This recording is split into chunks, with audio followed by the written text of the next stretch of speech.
अस्सलाम वालेकुम dear student, आज हम डिस्कस करेंगे डॉन न्यूज़पेपर का एक आर्टिकल जिसका टाइटल है अ बलीग अरीना फॉर इंटरनल रिफॉर्म्स। ये आर्टिकल बेस करता है ईरान पाकिस्तान पे।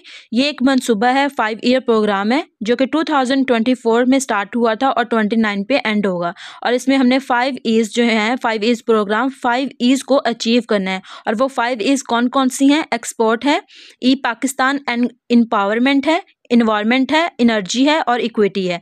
इसमें हम डिस्कस करेंगे a vision for sustainable growth, हम किस तरह सस्टेनेबल ग्रोथ को अचीव कर सकते हैं। इसके अलावा ये जो प्लान है ये नेशनल इकोनॉमिक ट्रांसफॉर्मेशन प्लान है कि हम किस तरह इकोनॉमिक क्राइसिस से निकल के इकोनॉमिक स्टेबिलिटी और इकोनॉमिक सस्टेनेबिलिटी की तरफ जा सकते हैं। ये प्रोग्राम है। अब हमने ये देखना है इस पूरे आर्टिकल में, इसका क्रिटिकल एनालिसिस हम इस तरह करेंगे कि इन 5 ईज को अचीव करने में पाकिस्तान को कौन कौन से चैलेंजेस का सामना है और उसको ओवरकम किस तरह कर सकते हैं। लेकिन इससे पहले हम ये देखते हैं कि हमने इस डाटा को इस्तेमाल कहाँ पे करना है। तो भाई ये इंपॉर्टेंट टॉपिक है करंट अफेयर्स के लिए और पाकिस्तान अफेयर्स के लिए, क्योंकि कोई भी अगर टॉपिक आता है टेररिज्म पे या इकॉनमी पे तो हम लिख सकते हैं कि हमने एक मंसूबा बनाया था, लेकिन टेररिज्म की वजह से या मुल्क में इंस्टेबिलिटी होने की वजह से हमारा ये जो 5 ईयर प्रोग्राम है ये हम अचीव नहीं कर पा सकेंगे। इसकी वजह से, टेररिज्म की वजह से, क्योंकि इसकी वजह से मुल्क में इंस्टेबिलिटी आएगी और जो हमारी फॉरेन इन्वेस्टमेंट है वो रुक जाएगी और कोई भी मुल्क हमारे साथ तजारत नहीं करेगा। तो हम इसको इस तरह लिंक करेंगे। हर टॉपिक को टेररिज्म पे आ जाता है या इकोनॉमी पे आ जाता है कि हमें ये चैलेंजेस का सामना है, अगर हमने इन चीज़ों को ओवरकम कर लिया तो डैट्स मीन कि हम ये 5 इसको अचीव कर सकते हैं। आर्टिकल को स्टार्ट करते हैं। सबसे पहले समझते हैं इसके टाइटल को। आ बैलीग का मतलब होता है तारीख, एम्प्टी, डेजोलेट या स्टार्क। अरीना का मतलब होता है कन्फ्लिक्ट या डिबेट करना। फॉर इंटरनल रिफॉर्म्स, अब पाकिस्तान का ये जो 5 ईज प्रोग्राम है ये क्या है? इंटरनल रिफॉर्म्स पे है कि पाकिस्तान कुछ रिफॉर्म्स करना चाहता है जिसमें कौन क्या क्या चीज़ें शामिल हैं कि हम इन्वायरमेंटल सस्टेनेबल इन्वायरमेंट बनाएंगे, ई पाकिस्तान बनाएंगे, एनर्जी के मनसूबे पे काम होगा, इसके अलावा एम्पावरमेंट पे। लेकिन जो राइटर है उसके टाइटल जो है वो ये चीज़ रिप्रेजेंट कर रहा है कि अब बैलीग अरीना है, ये एक बिल्कुल एक खाली डिबेट की जा रही है, बस हवा में बात की जा रही है फॉर इंटरनल रिफॉर्म्स के लिए। अब राइटर ऐसा क्यों कह रहा है ये हम आगे आर्टिकल में पढ़ेंगे, लेकिन इससे पहले मैं ये बता दूं कि ये आर्टिकल मैंने लिया है बिजनेस फाइनेंस। ये डॉन न्यूज़पेपर के साथ हर मंडे वाले दिन आर्टिकल एक अलग से पेज अटैच होके आता है, तो ये आर्टिकल मैंने वहाँ से लिया और सब पूरे पेज में ये ज़्यादा इंपॉर्टेंट था इसलिए मैंने इस पर वीडियो बनाई है। आर्टिकल की ओपनिंग लाइंस हैं, लास्ट वीक द शहबाज शरीफ हमारे प्राइम मिनिस्टर हैं, गवर्नमेंट लॉन्च इस home grown national economic transformation plan. अब ये जो ईरान पाकिस्तान है ये इसका दूसरा नाम है home grown national economic transformation plan, कि हमारे जो प्राइम मिनिस्टर हैं उन्होंने लास्ट वीक ये लॉन्च किया, ये प्रोग्राम, ये प्लान लोगों के सामने रखा है जिसका नाम है ईरान पाकिस्तान, और इसको हम home grown national economic transformation plan भी कहते हैं। The 5-year 2024 to 29 initiative is long on ambition, heavy on rhetoric and short on strategy, which it plans to employ mean engage करना, to pull off का मतलब होता है achieve करना, ये फ्रेजल वर्ब है। Pull off the broader goal of making Pakistan a $1 trillion economy in the next 10 years and a $3 trillion economy by 2047। ये पाकिस्तान का विजन है 2047 तक की अपनी इकॉनमी को पिछले अगले 10 सालों तक जो है वो $3 ट्रिलियन तक लेके जाना है। लेकिन जो राइटर कहते हैं वो कहते हैं कि द 5-year 2024 to 29 इनिशिएटिव ये एक है तो बहुत ambitious, is long on ambitious, heavy on rhetoric, लेकिन ये सिर्फ रिथोरिक है, सिर्फ बातें की गई हैं इस पे, एंड शॉर्ट ऑन स्ट्रेटजी, और इस पर जो स्ट्रेटजी तैयार की गई है वो बहुत शॉर्ट टर्म है। Which it plans to employ, जो इंगेज करता है अचीव करने के लिए पाकिस्तान का एक ब्रॉडर एक बड़े पैमाने पे एक गोल अचीव करना है, जो क्या है कि पाकिस्तान की इकॉनमी को $3 ट्रिलियन तक लेके जाना है। कब तक? 2047 तक। ये दो विजन है, एक है विजन 2029 तक और दूसरा विजन है 2047 तक। At the core of Uraan Pakistan is the 5 Es. अब ये जो ईरान पाकिस्तान है ये है क्या कि इसमें 5 ईज हैं। अब वो ईज कौन सी हैं? Uraan Pakistan is the 5 Es framework. इसमें सबसे पहला है export, e Pakistan, environment and climate change, energy and infrastructure and equity and empowerment. ये इसमें 5 चीज़ें हैं जो कि ई से स्टार्ट होती हैं सारी। जैसे कि एक्सपोर्ट है, ये भी ई से स्टार्ट हो रही है। ई पाकिस्तान है, ये भी ई से स्टार्ट हो रहा है। एनवायरनमेंट एंड क्लाइमेट, ये भी ई से है। एनर्जी एंड इंफ्रास्ट्रक्चर, ये भी ई से है। एंड इक्विटी एंड एम्पावरमेंट, ये भी ई से ही स्टार्ट हो रहा है। तो हमने अब ये देखना है कि इन सारी चीज़ों को, इन 5 ईज़ को अचीव करने में हमें क्या क्या चैलेंजेस का सामना है, और अगर हमने इनको अचीव कर लिया तो हम कितनी तरक्की कर सकते हैं। लेकिन उससे पहले हम ये देखते हैं कि जो 5 ईज़ है ना, इसकी करंट जो सिचुएशन है वो क्या है।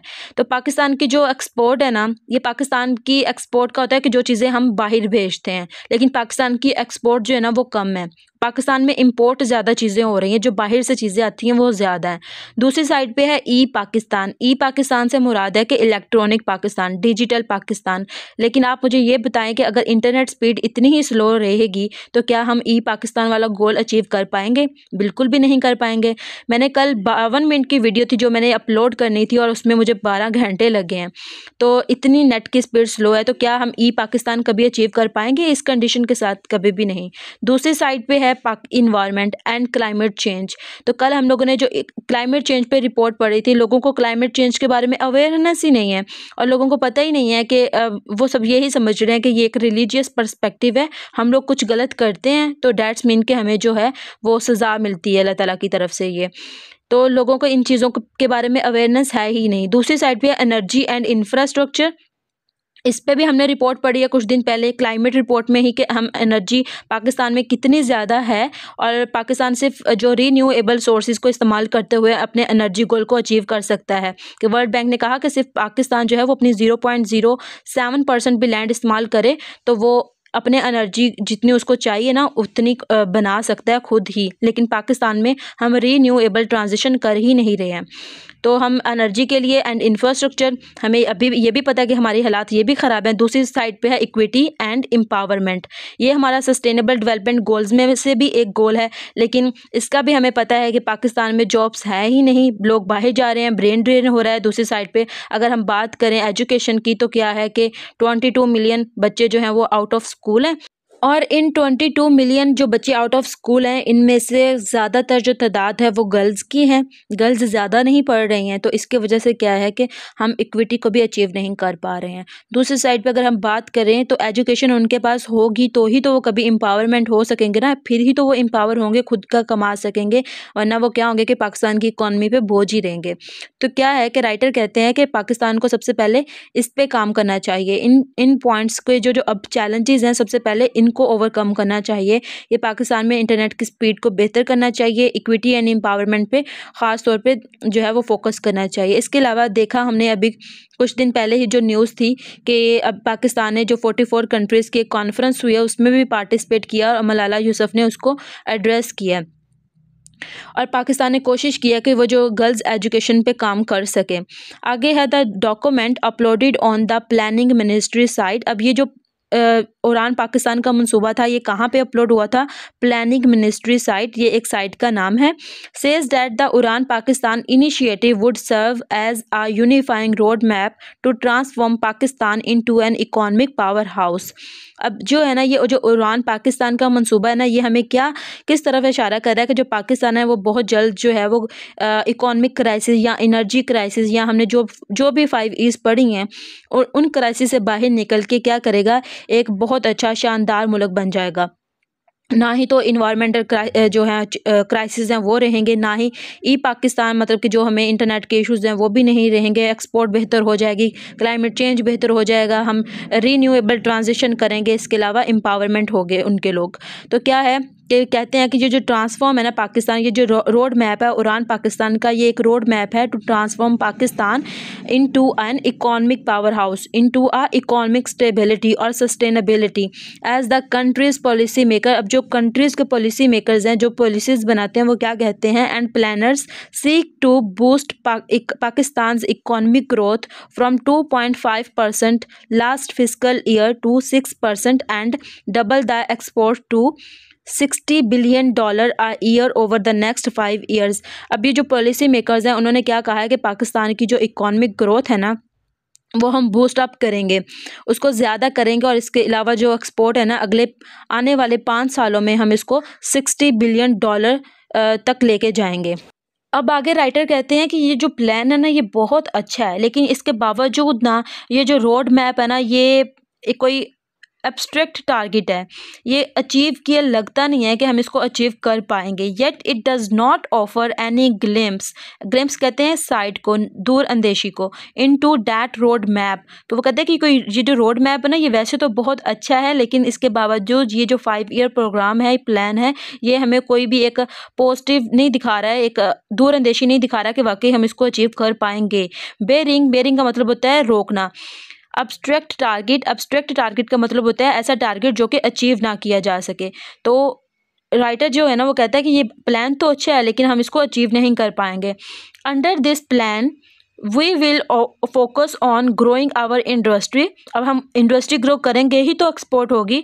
Commerce, information technology, trade, investment and find new market for our products across the country, prime minister Shehbaz Sharif said at the launch of the initiatives. Writer कहते हैं कि जो प्राइम मिनिस्टर है हमारे शहबाज शरीफ, उन्होंने जब ये उड़ान पाकिस्तान लॉन्च हुई तब ये चीज़ अनाउंस की कि हम अपनी जो है वो इंडस्ट्री उसको ग्रो करवाएंगे, कॉमर्स पे फोकस करेंगे, इंफॉर्मेशन टेक्नोलॉजी पे काम करेंगे, आईटी सेक्टर पे काम करेंगे, ट्रेड जो है उसकी इन्वेस्टमेंट बढ़ाएंगे, और इसके अलावा कोई न्यू मार्केट जो है ना वो अपने प्रोडक्ट को सेल करने के लिए पूरी दुनिया में उसको फाइंड आउट करेंगे और वहाँ पे अपनी एक्सपोर्ट को बेहतर करेंगे, नई मार्केट को ढूंढ के। Find new market for our products across the world. और इसके अलावा देखें, ट्रेड इन्वेस्टमेंट मीन्स के हम अपनी ट्रेड पे इन्वेस्टमेंट करेंगे ताकि हमारी एक्सपोर्ट बेहतर हो सके। जब एक्सपोर्ट बेहतर हो गई तो खुद ब खुद हमारी जो करेंसी है वो भी बेहतर हो जाएगी, और क्या होगा कि हमारे जो फॉरेन रिजर्व्स हैं वो भी बेहतर हो जाएंगे और हमारी इकॉनमी जो है वो ऑटोमेटिक बेहतरी की तरफ जाएगी। Prime minister Shehbaz Sharif said that at the launch of the initiative he said the government would create a conducive environment. Conducive environment कहते हैं helpful environment, conducive environment for the private sector and give incentives, incentives कहते हैं motivate करना, to the investors to encourage investment in the export oriented industries। अब जो है ना prime minister वो ये कहते हैं कि इसके अलावा प्राइवेट सेक्टर का जो इन्वायरमेंट है उसको हम इनकरेज करेंगे और इन्वेस्टर्स को मोटिवेट करेंगे ताकि वो ये जो है प्राइवेट सेक्टर है वहाँ पे इन्वेस्टमेंट करें ताकि हमारी जो एक्सपोर्ट ओरिएंटेड इंडस्ट्रीज़ हैं वो बेहतर हो सकें। जब वो बेहतर होंगी तो ही हमारी इकॉनमी बेहतर होगी। अब राइटर आगे लिखते हैं, एफर्ट्स विद उड़ान पाकिस्तान में प्रूव फर्टाइल। फर्टाइल कहते हैं पॉइंटलेस को, इनकैपेबल को, कोई भी हम ऐसी जो है प्रोडक्टिव चीज़ जो है ना वो अचीव नहीं कर पाएंगे उड़ान पाकिस्तान से। Given the lack of progress on key structure reforms, slow foreign inflow and increasing militancy and political instability. अब देखिए राइटर ने पीछे इतना कुछ कहा कि हम बहुत अच्छा प्लान है लेकिन हम अचीव नहीं कर पाएंगे। आगे अब उसने रीज़न भी दिया कि क्यों नहीं अचीव कर पाएंगे, क्योंकि लैक ऑफ प्रोग्रेस की वजह से हम जो स्ट्रक्चर रिफॉर्म्स है वो नहीं कर रहे हैं, जिसकी वजह से हम जो हैं ये उड़ान पाकिस्तान के 5 ईज़ को अचीव नहीं कर पाएंगे। अब ये जो स्ट्रक्चरल रिफॉर्म्स हैं वो क्या हैं, इसमें है कि हम अपने जो हमारे सेक्टर्स हैं उनमें से करप्शन को ख़त्म करें, अकाउंटेबिलिटी लेके आएँ, इंस्टेबिलिटी को ख़त्म करें। जैसे कि हमने एक आर्टिकल पढ़ा था एथिक्स पे, तो क्या है कि हम अपने कंट्री में एथिक्स लेके, उसमें हमने पढ़ा था कि एथिक्स जो है वो किस तरह हमारी प्रोग्रेस को बेहतर कर सकते हैं। तो क्या है कि हम स्ट्रक्चर रिफॉर्म्स में क्या क्या कर सकते हैं कि टैक्स को भी अवॉइड कर सकते हैं, ताकि टैक्स ज़्यादा होगा तो हमारा जो है वो रेवेन्यू बढ़ेगा, तो हम इन्वेस्टमेंट करेंगे, तो हमें स्ट्रक्चर रिफॉर्म्स करने की ज़रूरत है। स्लो, इसमें राइटर कहते हैं कि लो ऑफ प्रोग्रेस ऑन की स्ट्रक्चरल रिफॉर्म्स पे हमारी जो प्रोग्रेस है वो बहुत कम है। स्लो फॉरेन इनफ्लोज हैं एंड इंक्रीजिंग मिलिटेंसी, और दहशतगर्दी में इजाफा है, एंड पॉलिटिकल इंस्टेबिलिटी। अब देखिए हमने ये जो सारे पॉइंट्स हैं इन पे अलग अलग से एक वीडियो पे एक आर्टिकल पे डिस्कशन की हुई है कि किस तरह जो स्ट्रक्चर रिफॉर्म्स हैं उनको हम अचीव कर सकते हैं। इसके अलावा फॉरेन इनफ्लो पे भी हमने बात की गई है। इसके अलावा किस तरह जैसे टेररिज्म बढ़ता है, इंक्रीजिंग मिलिटेंसी और पॉलिटिकल इंस्टेबिलिटी बढ़ती है, तो किस तरह जो फॉरेन डायरेक्ट इन्वेस्टर्स हैं वो हमारे कंट्रीज़ में इन्वेस्ट नहीं करते हैं, और किस तरह पॉलिटिकल इंस्टेबिलिटी हमारी जो इकॉनमी है उसमें एक चैलेंज है, हमें किस तरह रुकावट डालती है कि वो उसको प्रोग्रेस नहीं कर पाती हमारी इकॉनमी। और इसके अलावा उन वीडियोस में हमने ये भी पढ़ा था कि इनके सॉल्यूशंस क्या हैं कि पॉलिटिकल इंस्टेबिलिटी को हम पॉलिटिकल कॉन्सेंसस के साथ जो है वो ओवरकम कर सकते हैं और इस तरह हमारी इकॉनमी बेहतर की जा सकती है। मिलिटेंसी पे भी हमने काफ़ी कुछ पढ़ा था कि किस तरह इसको भी ओवरकम किया जा सकता है। आगे राइटर लिखते हैं, the 5-year plan was announced at a time when Pakistan was navigating कहते हैं किसी चीज़ को फॉलो करना, अ challenging economic recovery path under the oversight कहते हैं किसी की निगरानी को of the international monetary fund, कि हम IMF की निगरानी में इन चैलेंजेस को जो इकोनॉमिक रिकवरी पाथ में हमें अपनी इकोनॉमिक रिकवर हम जो कर रहे हैं, इकोनॉमिक क्राइसिस से निकल के इकोनॉमिक स्टेबिलिटी की तरफ जा रहे हैं, उन चैलेंजेस का सामना करते हुए और इंटरनेशनल मॉनेटरी फंड की निगरानी में हमने ये प्लान बनाया है। With its economy expanding by less than 1% during the first quarter of the current fiscal year to September, कि हमने जो है ना इनकी निगरानी में क्या किया है कि विद इट्स इकोनॉमिक एक्सपेंडिंग हमने अपनी इकोनॉमी को एक्सपेंड किया है बाय द लेस देन 1%, सिर्फ 1% में first quarter of the current physical year to सितंबर हमने सिर्फ 1%, उससे भी कम जो है ना अपनी इकोनॉमी को एक्सपेंड किया है इकोनॉमिक रिकवरी करते हुए, क्योंकि हम इकोनॉमिक क्राइसिस में थे, इसी वजह से हमने IMF से कर्जा लिया था। आगे राइटर लिखते हैं, the national accounts committee data reported in its quarterly estimates of expenditure of the economy that the growth rate was down from the 2.69% expansion achieving in the same period during fiscal year 2024. Indeed, through the country has managed to stave off का मतलब होता है prevent करना, बचा लेना, and economic कैस्टोट्रॉफ कहते हैं तबाहकुन, bye अवर्टिंग कहते हैं रोकने को, डिफ़ॉल्ट होने से। द रिकवरी रिमेन फ्रेजाइल, जो हमारी रिकवरी है वो कमज़ोर रही है, हम रिकवर नहीं कर पाए इकोनॉमिक क्राइसिस से। The back to back IMF programs, कि हमने IMF से बैक टू बैक मतलब कि मुसलसल जो है वो कर्जे लिए हैं फ़ौरन बाद, have been helpful in stabilizing the economy as foreign currency reserves rose from just above $3 billion in May 2023 to more than $12 billion. Inflation plunge का मतलब होता है डाउन होना, from its peak of 38% to 40.1%, and interest rates fell from 22 to 13%.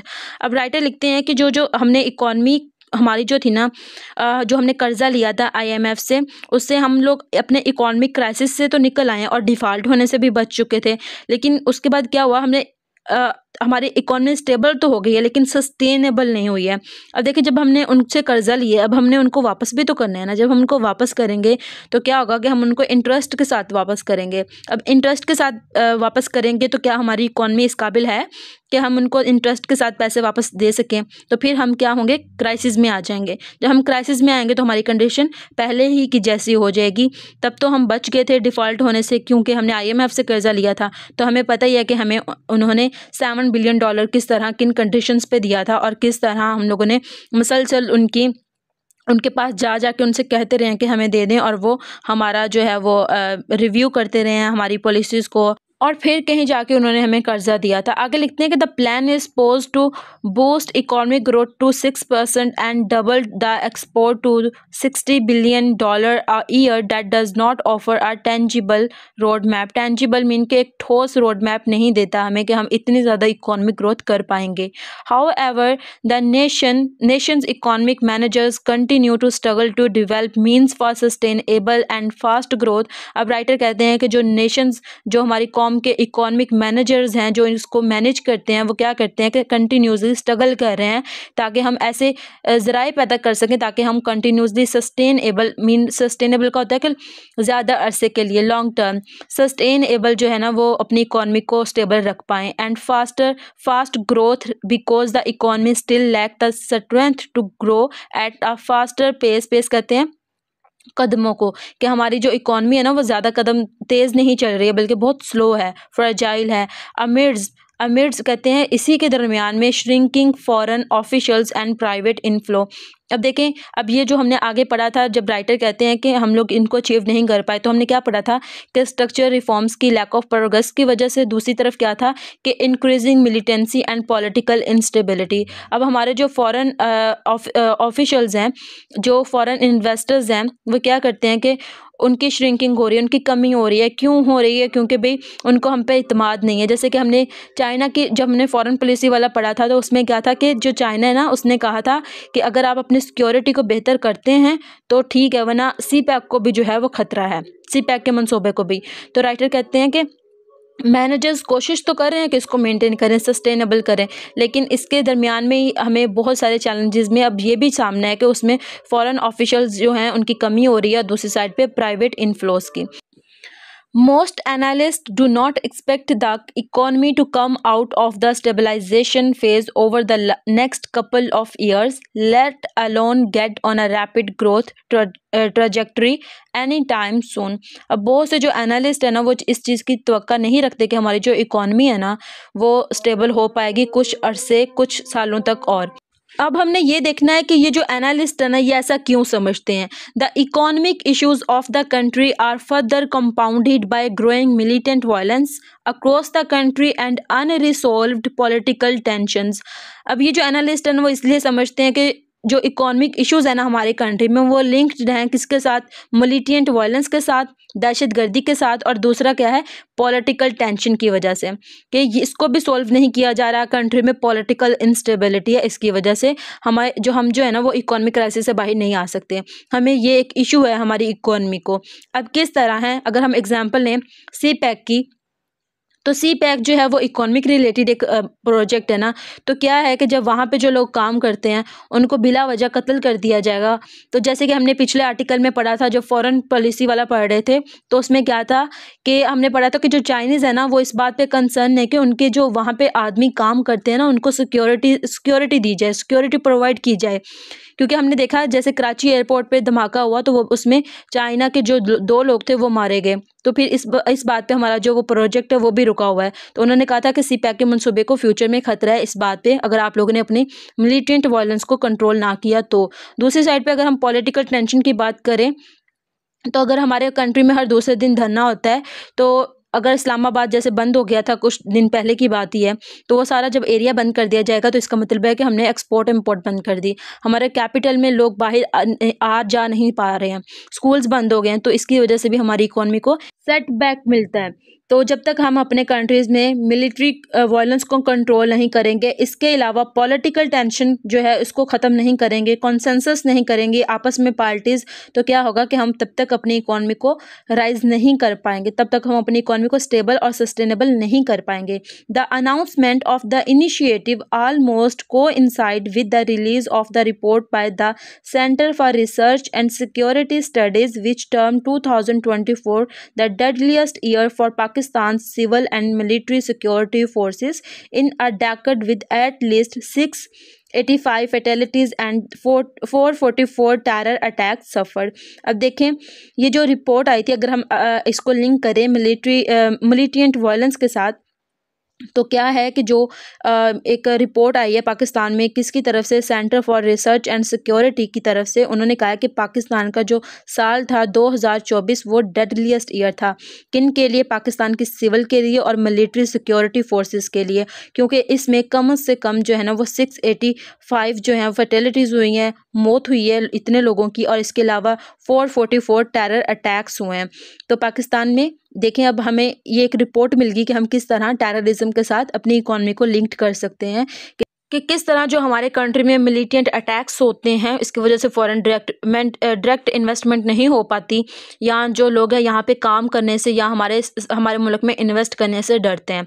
दूसरा point है कि equally alarming were the cumulative कहते हैं मजमूई तौर पे losses of civilian and security person, that is 1612 fatalities accounting for over 63% of the total recorded this year and making 73% more losses compared to 934 outlaws eliminated. अब इतने सारे आप figures याद तो नहीं कर पाएंगे, लेकिन बस आप ये वाला फिगर इंपॉर्टेंट है कि आप इतना याद रख लें कि 685 फेटेलिटीज़ हुई थी। अगर आपसे ये भी याद नहीं ना रहता तो सिर्फ आप इतना याद कर लें कि जो 2024 है ना, इसको डेडलीस्ट ईयर कहा गया है। किसके लिए कहा गया है? Pakistan civilian and military security forces के लिए। और इस वजह से हमारी इकोनॉमी राइज नहीं हो पा रही, क्योंकि कोई भी कंट्री हमारे मुल्क में फॉरेन डायरेक्ट इन्वेस्टमेंट नहीं कर पाता। जो होता है ना, इतने फिगर्स याद करना मुश्किल होता है, तो इसको हम परसेंटेज के हवाले से ज़रूर याद रख सकते हैं कि the overall fatalities recorded this year were a record 9-year high and over 66% more than in 2023। कि अब ये जो इतनी ज़्यादा जो लोग जिनकी डेथ हुई है, उनको मार दिया गया है, मर्डर हुए हैं, उनमें क्या था कि ये पिछले अगर 9 सालों का हम एनालिसिस करें तो उनमें सबसे ज़्यादा ये था। और इसके अलावा 6% जो है ना, ये ज़्यादा था 2023 की निस्बत। अब आगे राइटर बताते हैं कि ये जो वायलेंस है ना, ये सबसे ज़्यादा कहाँ पे हुआ है? केपीके के सूबे में हुआ है। क्यों हुआ है? क्योंकि वहाँ पे बॉर्डर लगता है अफ़गान के साथ, जिसकी वजह से वहाँ से जो तालिबान है वो पाकिस्तान में आते हैं, हमले करते हैं, चले जाते हैं। इसके अलावा वहाँ पे शिया सुन्नी का भी जो है वो बहुत कन्फ्लिक्ट है। इसकी वजह से वहाँ पे लड़ाई झगड़े ख़त्म ही नहीं होते। The violence took the heaviest toll on KPK which topped in human losses with 1616 fatalities, followed by Balochistan with 782 fatalities, say the Islamabad-based think tank in its annual security report। कि ये 2024 की रिपोर्ट थी, जिसमें बताया गया कि जो KPK है ना, उसमें 1616 जो हैं वो अमवात हुई हैं। इसके अलावा बलूचिस्तान में 782 जो हैं वो लोगों को मार दिया गया था। और सबसे ज़्यादा जो टॉप पे है ना, वो केपीके है, और उसके बाद बलूचिस्तान आता है। अगर हम देखें तो इन दोनों के बॉर्डर्स जो है ना, वो अफ़गानिस्तान के साथ लगते हैं। इसी वजह से जो है ना, आजकल हमारी जो है अफ़गानिस्तान के साथ नहीं बन पा रही, हमारी लड़ाई है उनके साथ। और हम अफ़गान स्ट्राइक, पाकिस्तान ने वहाँ पे स्ट्राइक्स किए हैं, जिसकी वजह से क्या हो रहा है कि बलूचिस्तान जो है अफ़गानिस्तान, वो क्या कर रहा है कि उनके साथ दोस्ती कर रहा है, इंडिया के साथ भी दोस्ती कर रहा है, और उसकी हमारे साथ भी नहीं बन रही। तो क्या है कि ये हमारा एक बलूचिस्तान का बॉर्डर और केपीके का दोनों का बॉर्डर जो है वो अफ़गानिस्तान के साथ लगता था, और हमारा बॉर्डर जो है वो सिक्योर नहीं था। इसकी वजह से यहाँ पे दहशतगर्द भी थी। पाकिस्तान ने कहा उनसे कि अपने जो तालिबान है यहाँ से ख़त्म करें, टीटीपी की जो बेसिस हैं पाकिस्तान के बॉर्डर से दूर ले जाएं, लेकिन उन्होंने बात नहीं मानी। पाकिस्तान ने स्ट्राइक कर दी और हमारे रिलेशंस आपस में ख़राब हो गए। इसके अलावा अगर हम देखें तो बलूचिस्तान में ही तो हमारा सी पैक का मंसूबा है, तो डैट्स मीन कि अगर वहाँ पे मिलिटेंट वायलेंस है तो इसका मतलब है कि सी पैक के मंसूबे को भी ख़तरा है। According to the inter services public relation, the security forces conducted a total of 79,775 operations in 2024, in which 925 terrorists were killed and 383 brave officers and soldiers embraced martyrdom। अब ये एक रिपोर्ट आई थी 2024 में, जिसमें जो है कि according to the inter services public relation, इन्होंने एक रिपोर्ट दी थी जिसमें उन्होंने कहा था कि जो सिक्योरिटी फोर्सेस है ना, उन्होंने तकरीबन 60,000 ऑपरेशंस किए हैं सिर्फ 2024 में, जिनमें से 925 टेररिस्ट जो थे ना वो मारे गए थे, उनको मार दिया गया था। और दूसरी साइड पे 383 जो है ना, वो हमारे जो सोल्जर थे, जो आर्मी के लोग थे, वो क्या हुए थे? शहीद हो गए थे। तो हम ये भी लिख सकते हैं कि पाकिस्तान ने भी ऑपरेशंस किए थे, एक्शंस लिया था। 60,000 एक थोड़े नहीं होते, बहुत ज़्यादा होते हैं सिर्फ 2024 के अंदर। As the number of terrorist attacks surge का मतलब होता है अजाफा होना इन द पास्ट ईयर। अब जैसे कि हमने ऊपर रिपोर्ट पढ़ी है कि पाकिस्तान में जो 2024 है ना, उसमें टेररिस्ट अटैक्स जो हैं वो ज़्यादा हुए हैं। The government and the army claimed, अब जो गवर्नमेंट और आर्मी है ना, वो क्लेम करती है कि ये जो है ना, ये अफगानिस्तान से आते थे। That they were mostly lead by Afghanistan based militants, यानी कि TTP, who attacked targets in Pakistan and then returned to the relative safety of sanctuaries just over the border। अब sanctuaries किसको कहते हैं? उनकी पनाहगाहें, जहाँ पे उनके घर होंगे या जहाँ पे उन्होंने अपनी जो है वो अपनी पंजे गाड़े होंगे। तो जो है जो गवर्नमेंट और आर्मी है ना, वो ये क्लेम करती है कि जो मिलिटेंट्स हैं, ये दहशतगर्द है ना, ये पाकिस्तान में आते हैं, बॉर्डर क्रॉस करके यहाँ पे हमले करते हैं और वापस चले जाते हैं। कहाँ पे वापस चले जाते हैं? उनके ना पास में, ख़ास तौर पे पाक्तिका का जो एरिया है ना, वहाँ पे इनकी सेंचुरीज हैं, वहाँ पे इनकी पनाहगाहें हैं। In the meantime, the volatile Kuram region of KPK saw sectarian conflicts erupt between Sunni and Shia tribes। अब ये जो है ना, राइटर लिखते हैं कि अब वो तो था टेररिज्म कि वहाँ से आते हैं, अफगानिस्तान से मिलिटेंट्स आते हैं और पाकिस्तान में अटैक करके चले जाते हैं। लेकिन खुद केपीके का जो रीजन है ना, वहाँ पे सेक्टेरियन कन्फ्लिक्ट्स हैं, वहाँ पे जो सुन्नी और शिया है ना, उनकी ही आपस में लड़ाई ख़त्म नहीं होती, जिसकी वजह से वो एक दूसरे को मारते रहते हैं, कत्ल कर देते हैं, resulting in the killing of more than 150 people as the government's inability of intervene allowed the conflict to एस्केलेरेट।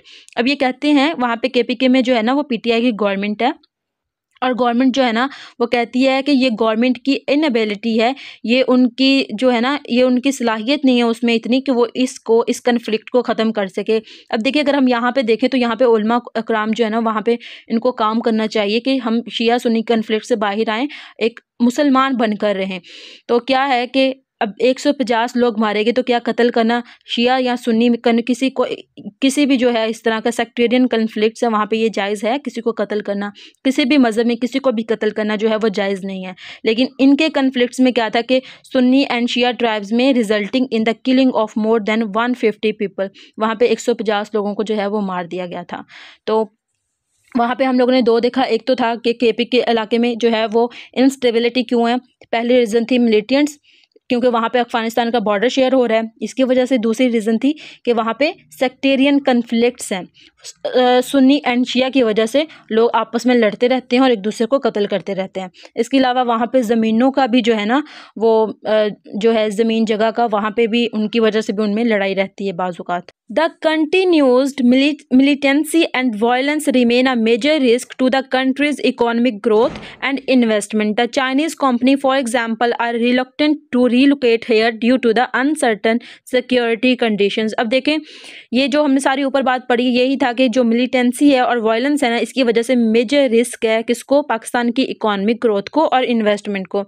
जब कोई भी कंट्री देखेगा कि पाकिस्तान के तो हालात ही नहीं बेहतर हैं, तो हम यहाँ पे इन्वेस्टमेंट क्यों करें, क्या पता ये प्रोजेक्ट जो है वो कामयाब होगा भी या नहीं होगा, तो जिसकी वजह से वो कभी भी हमें हमारे किसी भी प्रोजेक्ट पे इन्वेस्टमेंट नहीं करेंगे। अगर हमने चाइनीज़ कंपनी की बात कर लें तो वो भी जहाँ पे जितनी अनसर्टेनिटी है, कंडीशंस ख़राब हैं, सिक्योरिटी कंडीशंस कंसर्न्स हैं उनको, तो इसकी वजह से वो भी ये चाह रहे हैं कि वो भी यहाँ से माइग्रेट कर जाए, यहाँ से रीलोकेट हो जाएं। There is a sort of consensus. अब आगे हमें सोल्यूशंस बताए गए हैं कि हम ये जो चीज़ें हैं इनको ओवरकम किस तरह कर सकते हैं। तो फर्स्ट वन इज़ कि there is a sort of consensus that a lack of political stability is a major risk to putting the economy on a sustainable growth path. ये राइटर ने बताया था कि सोल्यूशन के जो पाकिस्तान में इंस्टेबिलिटी है ना, उसको किस तरह सॉल्व किया जा सकता है, कॉन्सेंसस के थ्रू। कि पाकिस्तान में अगर पॉलिटिकल स्टेबिलिटी लेके आनी है ना, तो सब जो है वो मिलजुल के काम करें, यूनिटी लेके आए आपस में, और इस तरह क्या होगा कि हमारी इकोनॉमी को जो फर्दर रिस्क है ना वो नहीं होंगे। Major risk to putting the economy on a sustainable path, growing path, वो कौन सा है, political instability. This is highlighted by almost every top credit rating agency because it is stopping the government from making several tough decisions such as the one on broadening the tax base. As if these problems are not enough, the government actions to curb political dissent by controlling the internet and restricting access to virtual private network and social media are not only damaging IT related export but also scaring investors away from the country. अब देखें, writer लिखते हैं कि अगर इनका आपस में consensus नहीं होगा, पॉलिटिकल इंस्टेबिलिटी रहेगी, तो क्या होगा, जब अगर एक जो है उनके जो बातें हैं वो पूरी नहीं होंगी अगर एक पार्टी की, तो वो क्या होगी, सड़कों पे निकल आएगी। जिस तरह हमारे पाकिस्तान में होता है कि जो अगर एक पार्टी की जो बातें हैं वो नहीं मानी जाती, उनके पॉइंट्स को जो है वो रद्द किया जाता है, तो वो क्या करते हैं कि धरना देना शुरू कर देते हैं। उस तरह क्या होता है, जैसे हमने देखा कि इस्लामाबाद जब बंद कर दिया, हमें इंटरनेट डिस्ट्रप्शन हुई, इंटरनेट बंद कर दिया गया, स्लो डाउन कर दिया गया, तो क्या हुआ कि हमारे जो लोग बच्चे थे जो काम करते थे ऑनलाइन, उनको भी नुकसान पहुंचा। ख़ास तौर पे जो लोग अमेज़ोन पे काम करते थे या ऐसे लोग जो कि आईटी सेक्टर में काम करते थे, जब नेट स्लो हो गया तो उनका काम भी बिल्कुल रुक गया। क्योंकि आजकल ज़्यादातर जो एडवर्टाइजमेंट है या ज़्यादातर जो काम है ना, वो अब सारा कुछ क्या होता है, ऑनलाइन होता है। तो जब ऑनलाइन बंद कर दिया गया उनके अपने पॉलिटिकल इंटरेस्ट की वजह से, तो क्या हुआ कि नुकसान क्या हुआ, आवाम को भी हुआ। और जब नुकसान हुआ तो आवाम को नुकसान हुआ तो हमारी इकॉनमी को भी नुकसान हुआ। IT related export but also squaring investors away from the country. अब हम जब हमारा इंटरनेट ही नहीं चल रहा है, जब पाकिस्तान का इंटरनेट ही इतना स्लो है तो क्या है कि हम क्या सोच सकते हैं कि पाकिस्तान जो है वो उसको ई पाकिस्तान बना सकते हैं, इलेक्ट्रॉनिक पाकिस्तान बना सकते हैं, या फिर हम कह सकते हैं कि क्या हम जो है आईटी रिलेटेड एक्सपोर्ट कर सकते हैं। ये तो दूसरों का एक जो है अतमाद, वो हम पे ट्रस्ट ही नहीं करेंगे कि ये कंट्री जो है वो हमें जो है आईटी रिलेटेड जो है वो एक्सपोर्ट करेगा। बाकी लिखते हैं राइटर कि with its wing fated by a lack of progress on a key structure reform, slow foreign inflow and increasing militancy and political instability, the chance of उड़ान पाकिस्तान टेकिंग ऑफ का मतलब है ख़त्म होना। ये एक फ्रेजल वर्ब है। अपेयर रैदर बलीक, बलीक का मतलब है जो कि हमने स्टार्टिंग में पढ़ा कि तरीखी एम्पटी है, कि वो कहते हैं कि अगर हमने अपने स्ट्रक्चरल रिफॉर्म्स पे काम ना किया या फॉरेन इन्फ्लोज पे काम ना किया, मतलब कि फॉरेन डायरेक्ट जो इन्वेस्टर्स हैं उनको अपनी तरफ अट्रैक्ट ना किया, और अगर इसी तरह जो मिलिटेंसी है वो बढ़ती गई और पॉलिटिकल इंस्टेबिलिटी, तो क्या होगा कि जो उड़ान पाकिस्तान के ये चांसेस हैं कि वो बिल्कुल ख़त्म हो जाएगा। वो बिल्कुल जो है वो कभी भी तरक्की नहीं कर पाएगा। और जितने बाकी भी जैसे जब कोई भी पार्टी आती है तो वो अपना एक विजन देती है कि हम जो है वो ये करेंगे, तो जिस तरह उनका कामयाब नहीं हो पाया इस तरह ये भी कामयाब नहीं हो पाएगा। बाकी हमने इसके स्टार्टिंग में पढ़ा कि भाई ये उड़ान पाकिस्तान जो है एक प्रोग्राम है, एक प्रोजेक्ट है, 5 ईयर प्रोग्राम है। इसके अलावा हमने पढ़ा कि इसमें 5 ईज़ हैं जो कि हम लोगों को कवर करनी है, 2029 तक इनको अचीव करना है, और हमें ये चैलेंजेस हैं। इसमें ख़ास तौर पे हमने बात की मिलिटेंसी पे और पॉलिटिकल इंस्टेबिलिटी पे, और हम इसको इस तरह ओवरकम कर सकते हैं। इसके अलावा इसमें हमने बहुत सारे फैक्ट्स पढ़े, उसमें आप लोग इनको अपनी रिपोर्ट, अपने जो फैक्ट बुक आपने बनाई होगी उसमें मेंशन कर सकते हैं कि हमारे मुल्क में इतने मिलिटेंसी अटैक्स हुए, इतने ऑपरेशंस पाकिस्तान की आर्मी ने किए और उसमें इतने ज़्यादा लोग मारे गए। इसके अलावा इसका 63% जो है वो पिछले सालों की निस्बत पाकिस्तान में टेररिज्म राइज़ किया है। ये थी आज की वीडियो। इसमें अगर आपको लगता है कि कुछ और भी चैलेंजेस हैं जो कि राइटर ने मेंशन नहीं किए तो आप कमेंट सेक्शन में बता सकते हैं।